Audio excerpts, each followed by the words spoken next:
বছরটা নিয়ে একটু লিখতে বসলাম। একটু বড় হয়ে গেছে, বাট পড়ে শোনাচ্ছি।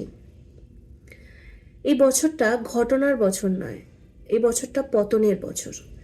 এই বছরটা আমাদের হাসতে শেখায়নি, এই বছরটা আমাদের সহ্য করতে শিখিয়েছে। প্রতিটা ক্যালেন্ডারের পাতা উল্টানোর সাথে সাথে আমরা শুধু দিন নয়, বিশ্বাসও হারিয়েছি। এই বছরটা জুড়ে পৃথিবী বারবার প্রমাণ করেছে মানুষ মরে না, মানুষকে মারা হয়। এখানে শুধু মানুষ মরেনি, মনুষ্যত্ব মরেছে। খবরের শিরোনাম বদলেছে কিন্তু লাশ একই থেকেছে। পোশাক বদলেছে কিন্তু রক্তের রং বদলায়নি। কখনো সীমান্তে আগুন, কখনো শহরের বুকে বিস্ফোরণ, কখনো আকাশ থেকে পড়ে আসা লোহার দেহ, আর তার নিচে চাপা পড়ে থাকা অগণিত নামহীন স্বপ্ন।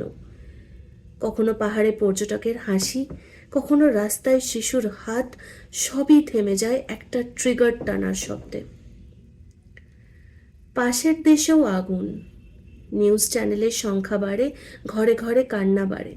ধর্মের নাম নিয়ে মানুষ পোড়ানো হয়, ভগবানের নাম নিয়ে শয়তানরা উৎসব করে, আর রাজনীতি হাত ধুয়ে বলে আমরা দুঃখিত। পেহেলগাঁও, পর্যটকের ছবি তোলার জায়গায় হঠাৎ রক্তের ছাপ। সন্ত্রাসের নাম বদলায়, মুখ বদলায়, কিন্তু মৃত্যু একই থাকে।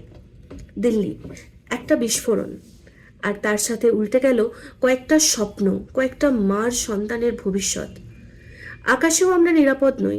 প্লেন ক্র্যাশ, আর বোঝা গেল মাটিতে নামার আগেই অনেক জীবন নামিয়ে দেওয়া হয়েছিল কফিনে। আর সাম্প্রতিক বাংলাদেশে একটা হিন্দু ছেলে ধর্মের নাম নিয়ে তাকে পুড়িয়ে মারা হলো। আর আমরা দেখেছি, আমরা শিউরে উঠেছি, তারপর আবার চুপ করে গেছি। এই বছরটা আমাকে বুঝিয়েছে কলিযুগ মানে শুধু পাপের বারবারন্ত নয়, কলিযুগ মানে অভ্যাস। অন্যায় দেখেও অভ্যস্ত হয়ে যাওয়া। যেখানে ধর্ম আছে কিন্তু ধর্মবোধ নেই, মন্দির আছে কিন্তু মানবতা নেই, ভগবান আছেন পোস্টারে কিন্তু কাজে নেই। আমরা প্রতিদিন প্রার্থনা করি, হে ঈশ্বর রক্ষা করো, কিন্তু ঈশ্বর হয়তো আজ প্রশ্ন করেন, তোমরা কাকে বাঁচালে? রাজনীতির এই বছর নিজেকে নগ্ন করে ফেলেছে। এটার আদর্শ নয়, এটা ক্ষমতার পুজো। এখানে লাশ হচ্ছে হাতিয়ার, ভয় হচ্ছে কৌশল, আর মানুষ সবচেয়ে সস্তা সম্পদ। ধর্মকে ব্যবহার করা হয়েছে ঢাল হিসেবে। ভগবানের নাম নিয়ে শয়তানের কাজ হয়েছে। মন্দির, মসজিদ, চার্চ সব দাঁড়িয়ে আছে, কিন্তু ভগবান যেন সব জায়গা থেকে চলে গেছেন ছেড়ে। আমরা বলি কলিযুগে শ্রীকৃষ্ণ নেই, কিন্তু হয়তো আমরাই অর্জুন হয়ে উঠতে পারিনি।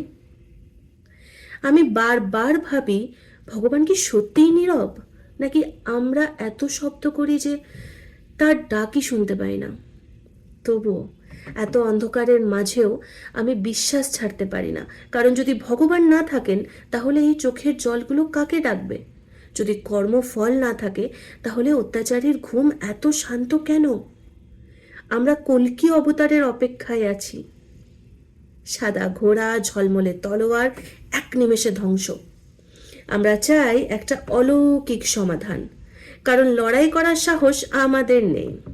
কিন্তু ভগবান হয়তো অপেক্ষা করছেন আমাদের ভেতরের মানুষটা জাগবে কবে। এত অন্ধকারের মাঝেও বিশ্বাসটা কি ছাড়তে পারি? কারণ কলিযুগের সবচেয়ে বড় পরীক্ষা নাস্তিক হওয়া নয়, বিশ্বাস রেখেও মানুষ থাকা। আমি জানি কর্মফল আছে, হয়তো এই আদালতে নয়, কিন্তু সেই আদালতে, যেখানে কোনো উকিল নেই, কোনো রাজনীতি নেই। কিন্তু যদি কল্কি আজ নামেন, তিনি কাকে মারবেন? অত্যাচারীকে, নাকি সেই জনতাকে যারা সব দেখে চুপ ছিল? তবুও আমি নাস্তিক হয়ে যেতে পারি না, কারণ এত অন্ধকারের মধ্যেও যদি ঈশ্বর না থাকেন তাহলে এই অনুশোচনাটুকু কোথা থেকে আসে? হয়তো কলিযুগের শেষ বাইরে নয়, ভেতরে। হয়তো কল্কি আসবেন না ঘোড়ায় চড়ে, হয়তো কল্কি জন্ম নেবেন প্রতিটা মানুষের বিবেকে। যেদিন ভোটের চেয়ে জীবন বড় হবে, ধর্মের চেয়ে মানবতা, ক্ষমতার চেয়ে করুণা, সেদিনই কলিযুগ ভাঙবে। 2025 আমার থেকে এবং অনেকের থেকে অনেক কিছু কেড়ে নিয়েছে, কিন্তু একটা জিনিস রেখে গেছে, একটা প্রার্থনা। অন্ধকার যত গভীর হয়, আলো তত জরুরি হয়ে ওঠে। আর যদি ভগবান আজও দেখেন, তাহলে আমি শুধু এইটুকুই চাই, হে ঈশ্বর, আমাদের বাঁচাও না, আমাদের জাগাও।